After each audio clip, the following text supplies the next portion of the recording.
Hi, everyone. Well, it's another new year, yet another new year, and we all want to know what does the year have in store for us. And I'd just like to say as a little preface, as obvious as it is, of course, the idea of a year is really just more an idea than it's an actual something.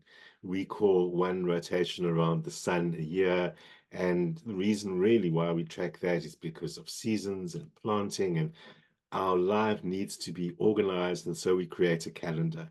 And the calendar that we use is a strange mixture of Roman time and later the Christian way of measuring time. And we have this idea that the 1st of January starts a whole new year. People come to the astrologer and say, I want to know about this year. I want this year to be a better year than last year. And I hope it is. And this year will be a great year. And this whole concept of year is, of course, completely imaginary. It's important to say that because as astrologers, we deal with real time and real planetary movements, not arbitrary calendars like the idea that the 1st of January marks some special beginning of something, because it doesn't. So in astrology, we work with seasons as markers for the change and for the cycles that we and everything else on this planet go through. And that's what we're really looking at when we look at the idea of a year. So it might be a little bit deflating, but it's important to remember that there's no such thing as this year will be better than last year. Time goes on a moment by moment, day by day kind of a basis, and there isn't really such a thing as a year. So, having said that, what does this year hold? Well, let's look at those moments by moments. I mean, as years go, years are relevant. We measure our birthdays as years. We measure tree trunk rings in years. Years clearly have relevance, but again, those are seasonally related. So our birthdays also mark our own seasonal transitions and so on. We really should measure years from birthday to birthday, and we do that in astrology for individuals. We do that with countries as well, although the birthday of a country is much less relevant than the birthday of an individual. And we're using larger natural cycles that all countries and ourselves are very subject to, as well as our own political cycles and so on. So having said all of that, what's important is that this is a milestone year in astrology's way of counting years. It's called the Saturn return. It's around about 29-ish years cycle, and South Africa now is around about 29, just almost 30 years old, and in its current form. And that, of course, masks a significant transition into maturity. Interestingly, when the old South Africa was 29 years old, which is 28 and a half, 29, very slightly every year, that was when Nelson Mandela was released, the ANC was unbanned, and apartheid began to get dismantled in 1990, when the Republic was 29 years old in the apartheid constitutions era.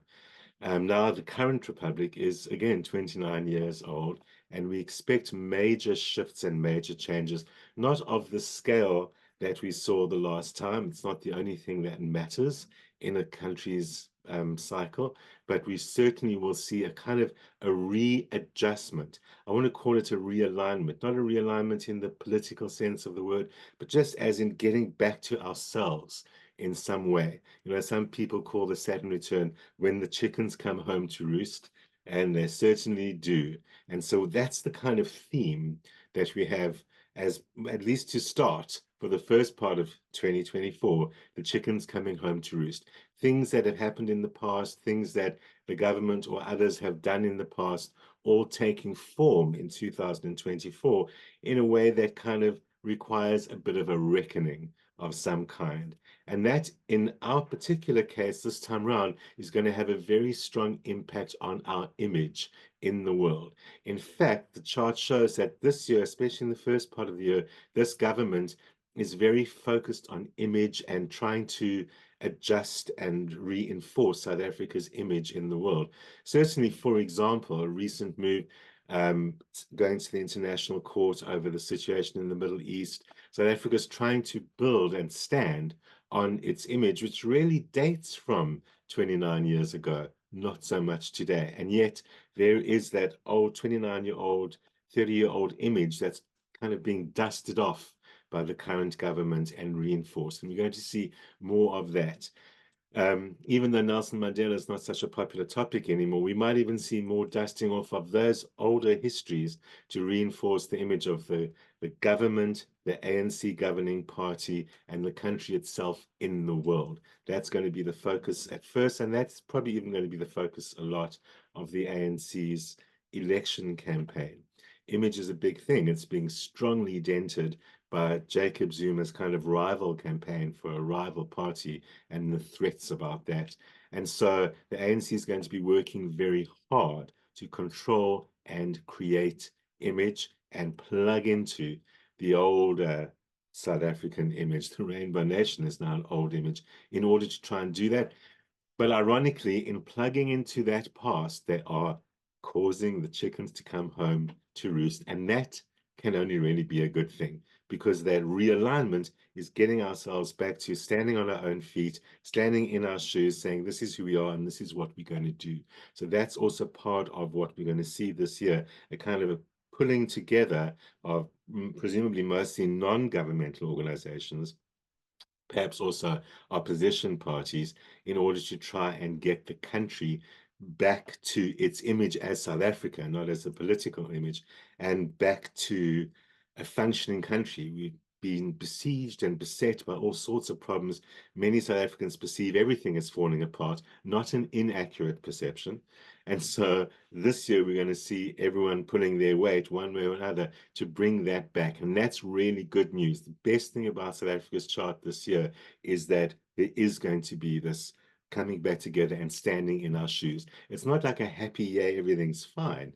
It does mean facing reality, facing skeletons in the closet, dealing with harsh, difficult truths. But that's not new to us. And anyway, those truths have been showing themselves to us very strongly over these last years anyway. So that's nothing new.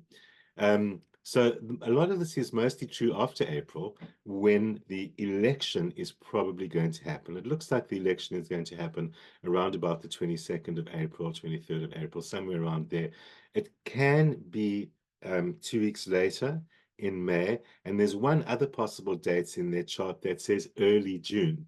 But hey, free tip for the governing party: if you leave it to early June, you do so at your peril. So if I was an ANC person consulting this astrologer, I would say, if you want a better chance in the election, the earlier the better. The closer to the 22nd of April, the better. As you leave it towards June, then you are damaging your chances. Legally, they have, I think, all the way until the beginning of August for that election to happen. So let's see. Hopefully for themselves, they will do it earlier. But even if it does mean the ANC have a better chance of doing well earlier in April, it's still better for the country, ANC aside, for the election to happen in earlier in April, because the shift in status and image and all those things that are really important is happening around about that time as well. There's a lot of change happening in the country in the last weeks of April, and that is what looks to me like the election, the excitement around it, the build-up around it, the endless hype and the endless electioneering that we are going to see happening around there.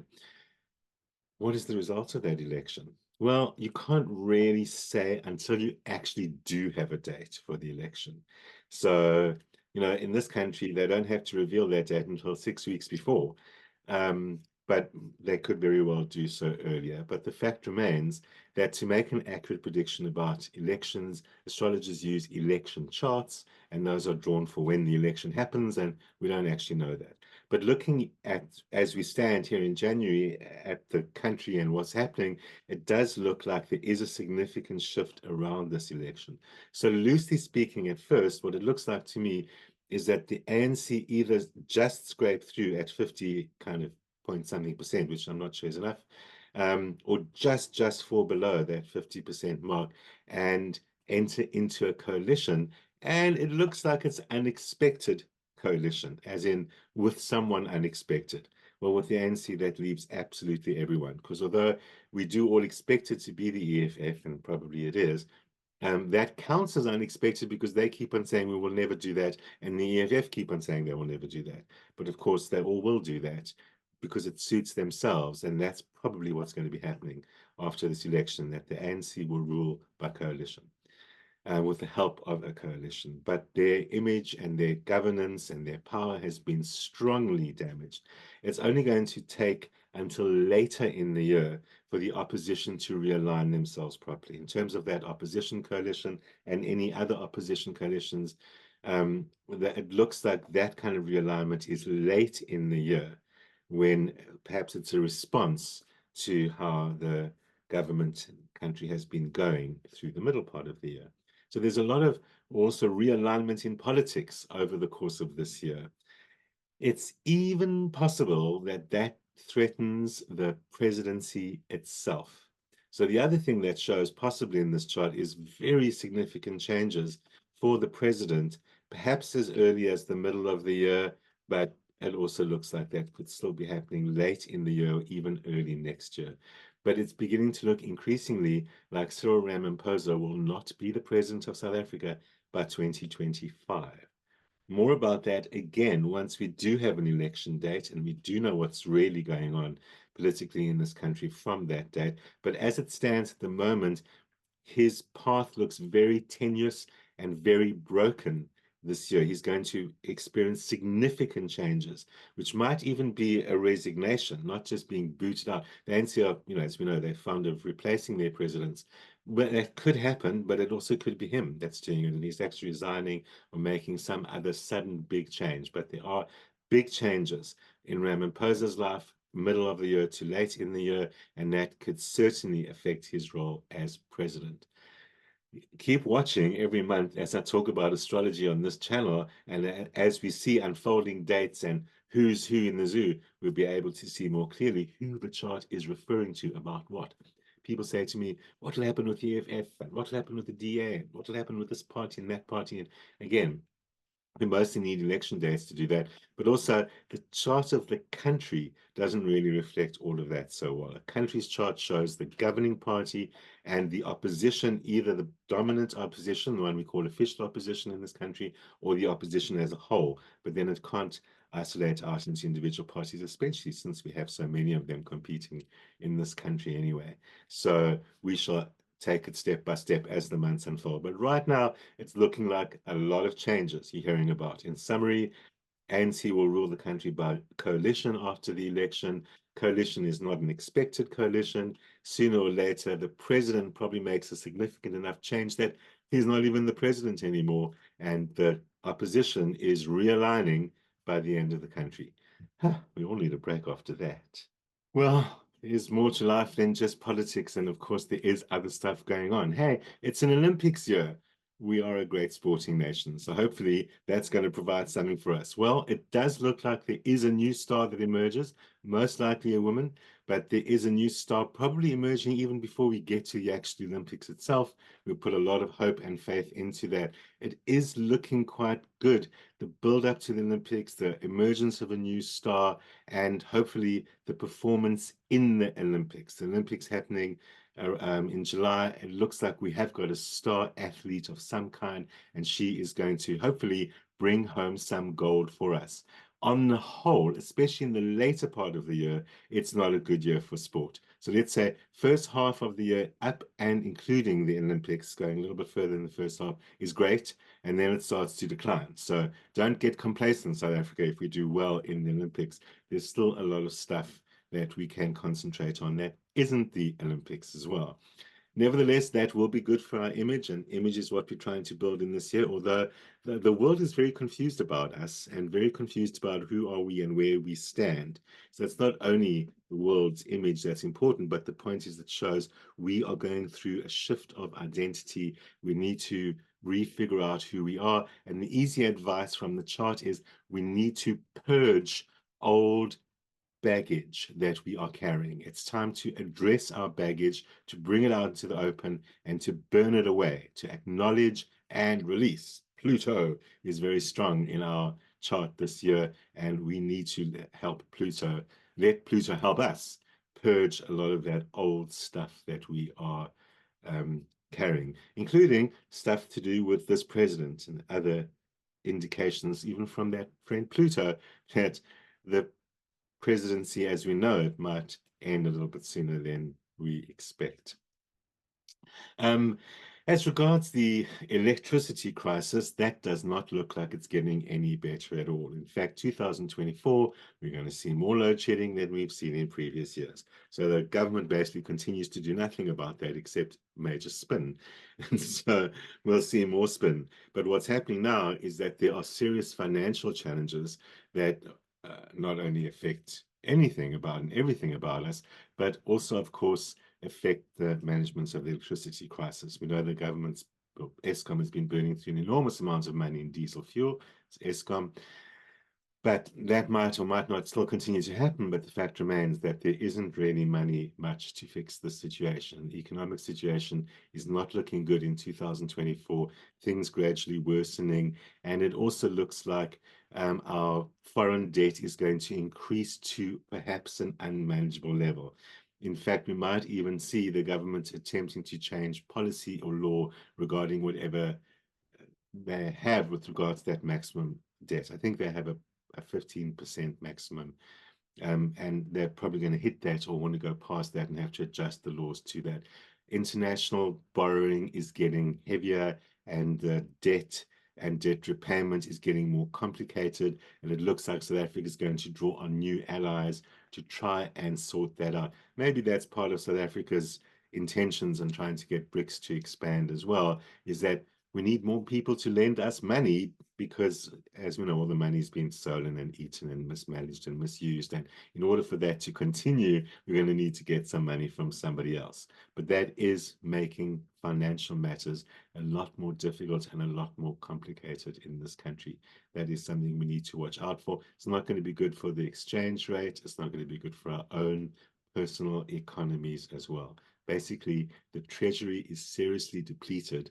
It's a reflection of how we're all feeling, and hopefully the realignment, the readjustment, that getting into our boots and saying this is where we stand will allow us to eventually move on from that as well. As I said, that might entail some policy changes or things like that, and we are going to see a lot of challenge with regards to Parliament this year, perhaps because of coalition type situations, but Parliament is going to be much more strife torn this year. I don't necessarily mean in the way of EFF disruptions, but more in the way of dealing with policy and law and trying to respond to the things that they're supposed to do. We know that to a large extent, the ANC-dominated parliament for many years has been very lackadaisical, reluctant to do its duties correctly, mostly supportive of the government rather than supportive of the country. So all of those issues are probably going to become much bigger. But it looks like a very challenging year in terms of that, in terms of getting laws passed, in terms of actually dealing with the proper business of Parliament. That's, in other words, an area of government where we're going to continue to see challenges emerging. And that's probably what will lead to shifts in the opposition coalition or coalitions in the later part of the year. It's also in the later part of the year that we might see some improvement with regards to electricity and perhaps even financial situations at that time, although to a very large extent, the last part of this year, September onwards, looks very similar to the last part of 2023. Difficult, challenging, disappointing, challenging financial matters, not much change from a year earlier. In summary, what I'm really saying is, getting back to where I started, if we take the notion of a year as a thing, well, then we'd have to say 2024 is another year like 2023. But what we're really saying is time is a flow. We're beginning to see consequences from 2023 earlier. We're seeing responses to it in a big way. That Saturn return, that realignment, readjustment of image, getting to brass tacks, getting into our shoes, cleaning out the baggage, cleaning out the dirt that we carry. A lot of that is going to be happening. It's going to be a hard year because of that. Cleaning, house cleaning, dealing with baggage, having to stand on your own shoes. It's not fun to do any of those things, but it's important to do all of those things. And so let's say it's a very important year for South Africa. There are a lot of changes that are happening. Not all the changes we want to see are happening. Not all the successes we want to see are happening, but significant changes are happening. Some of them are scary, like if we do change the president. But all of them will eventually lead to this realignment, this re-establishment of South Africa as an entity, as an identity, as an image becoming something strong again. So we're going through tough times. We continue to go through tough times, but the work we do this year gets us back onto the path that we tried to establish in 1994, and that's what makes it worth it. So, is it worth it for you? What I'm going to do for each of the 12 signs is just give you quickly the one thing that you've got to focus on this year. Remember, as the months go by, we're going to look at every month ahead for you. So we're not going to look at the whole year ahead for you right now, and rather just say, what is your main theme to focus on for the course of this year? Aries, for you, it's the year to sort out money, to deal with old baggage and stuff that you've been pushed under the carpet and deal with sorting out your financial situation. It's a great opportunity to get that right. So clear out the past, get on top of money this year, and your year is much better. Taurus, for you, just like the tourist country we live in, it's time for a bit of a change of image. So get rid of, purge some of the things you don't like, change the people around you, change who you express yourself at. It's a refresh of identity for you, Taurus. Gemini, also a month to sort out financial matters for you. Get back to basics, spend the money on what is important this year. Build your nest, build your home. That's going to give you the foundation for the years ahead. Cancer, your theme for the year, it's all about your creative self, doing the stuff that you need to do for you, make your stuff happen, make your goals more important. But most importantly, in all of your goals, professional or personal, ask yourself the question, am I able to be me, doing the things I love, doing the things that I do best, and being my creative self? That's what it's about. Leo, it's time to live up to your Leo self. Stop doing everything for everyone else this year and concentrate on yourself. Also on your image. Big theme for the world this year, for our world this year. Concentrate on your image. Concentrate on getting back to yourself, not depleting all your energies running around for everyone else or telling them what to do. Virgos, this is the year to sort out personal life, emotional matters, relationship matters, get it sorted out once and for all. And the question to ask yourself is, what am I worth? Establish your own self-worth, know who you are, and sort out your relationships from that point. Libra, time to get on top of those dependencies. Who are you depending on for what? And it's time to bring things back to yourself and depend more on yourself for things. They're things that will really enhance your sense of yourself if you focus on doing it yourself and relying on yourself for it. Scorpio, this is a year to pause and stop it. Look at the things you've done over the last year, maybe more years. You've gathered lots of different things, but you haven't brought them all together. This is the year, Scorpios, for bringing everything together. All the stuff that's been started, half done, planted, but not finished. This is the year to focus everything in one direction and get it done. Sagittarius, this is a year for realignment of your professional goals. Maybe set up some new professional goals and get rid of some baggage that you've been carrying with regards to the old one. But it's all new in the professional world for you. And maybe this is with different people, different circumstances, anything you can change professionally, this is the year to do it. Capricorn, it's your year to ask yourself, why am I doing what am I doing? It's time to reset your ideals, get rid of some old ideals. It's an altogether new reason to do things and way to do things for you, Capricorn, this year. A deep, quiet revolution completely changes your sense of your path, but maybe others won't even know about it. All happening inside, but make it happen. Aquarius, well, some old baggage needs to be gotten rid of here as well, but this is the year where you really feel strong enough to do it. It's also a year to be you and focus on you, like some of the other signs, not focusing on everyone else. This is about you, but this is also about putting down stuff that you've been carrying and stuff that has even haunted you for a while. Time to move on, Aquarius, move forward. Pisces, if this is someone's year, it's your year. You're strong, you're on top of things, you're leading things. People are listening to you. That's new for you, but you've got to take advantage of that. Don't follow this year, Pisces. It's a year to lead. Well, there may not be such a thing as a year, but it looks like it's quite a powerful year for most of us if we ditch the past and move forward to the future. Have a great 2024, everyone.